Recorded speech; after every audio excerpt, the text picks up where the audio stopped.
Alright, so this was originally supposed to be a part of the Rio Raid Tournament, similar to the Xenoloord Raid Tournament. I had my 18 teams, was doing a bunch of different builds, but instead I'm making this a little bit shorter just analysis of the results, since Tides of Terraria is releasing in just a few days. We got the news yesterday, so I will just be summarizing these, probably around 60 to 70 different fights I did. So the army that ended up winning fastest was this Orsurk army, which is a little bit of a surprise. We're going to take a deep dive now into the key points that affect a raid army during a raid. So we got the stats of the pals, we got their elements, aggregates like stuns and freeze, and then the attack stat of pals versus exclusive attacks, and then some passives as well. So one of the most important parts is probably the stats, but we're going to be going through it all a little bit as we see this fight play out. So one of the key parts of this fight is that I think there's around 4 waves of Holy Burst,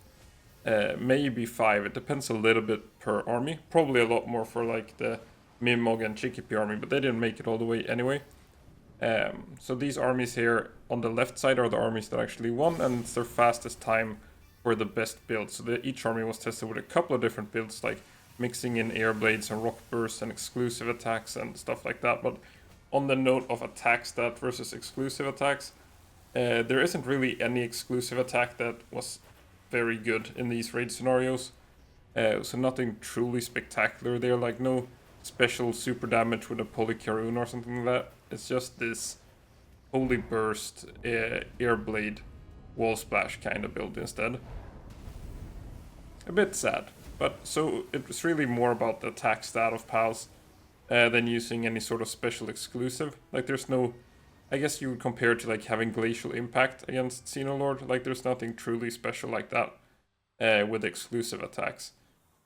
And then the passive builds don't really matter that much once you do have like your maxed out pass with everything. If you have Ferocious instead of Musclehead or something like that, not a big deal. It's really more about these total stats. So the Chikipi army, despite running the exact same attack build and everything like that, just gets wiped in like 1 or 2 attacks. So pals do need health and defense stats to a certain point, and then once they do survive the fight and like they don't die, then it's kind of doesn't matter how much more defense and health they have.